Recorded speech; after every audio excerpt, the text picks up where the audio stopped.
Now, though, the latest on Paula Deen. A federal judge has thrown out race discrimination claims made by a former restaurant manager in a lawsuit that has already cost the celebrity chef so much of her culinary empire. So is this a victory for Deen? ABC's Rebecca Jarvis is here now with the latest. Good morning, Rebecca. Good morning, Lara. And that is the question this morning. A dramatic turn of events, a legal victory for Paula Deen, but in the court of public opinion, the decision may have come 2 months too late. This morning, the disgraced queen of Southern cuisine escaped one boiling pot of legal hot water. Out of this world, y'all. Monday's ruling by a federal judge puts an end to the most damaging claim against the TV star, that she had discriminated against employees based on their race, an accusation that toppled her TV cooking kingdom and ruined her reputation. Paula Deen's worst mistake and her first mistake was letting $1 million lawsuit trash a $20 million a year empire.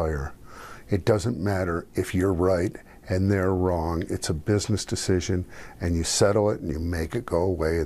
Deen's former restaurant manager, Lisa Jackson, a white woman with biracial nieces, sued Deen, claiming she was offended by Deen's alleged discrimination against black workers in the restaurant. When Deen refused to settle, Jackson's lawyers deposed her, asking, "Have you ever used the N-word yourself?" Deen replied, "Yes, of course," but said only in the past. When her words leaked, her empire crumbled. Please forgive me for the mistakes that I've made. The Food Network dropped her show, and a chain reaction of retailers who sold her cookbooks and cookware, Walmart, Target, Home Depot, and more, cut ties. But the judge's ruling stated Jackson had not proven her claim, saying she was at best, quote, an accidental victim of the alleged racial discrimination. Still this morning, many wonder if it's all too little, too late. It falls apart in minutes. It can take years to rebuild. This is not a moment where the sponsors go, look, we wiped the slate clean, we're back. This morning, Deen's publicist tells ABC News the star is pleased with the ruling and that Deen is confident that those who truly know how she lives her life know that she believes in equal opportunity, kindness, and fairness for everyone.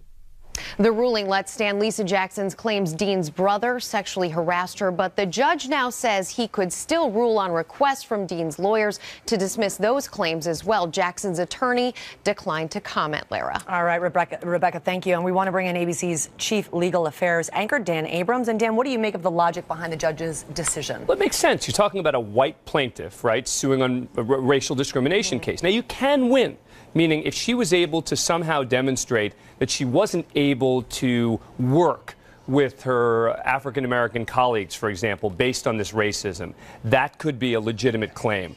But the court here saying that there is no indication that that was the case in this particular lawsuit and throwing it out.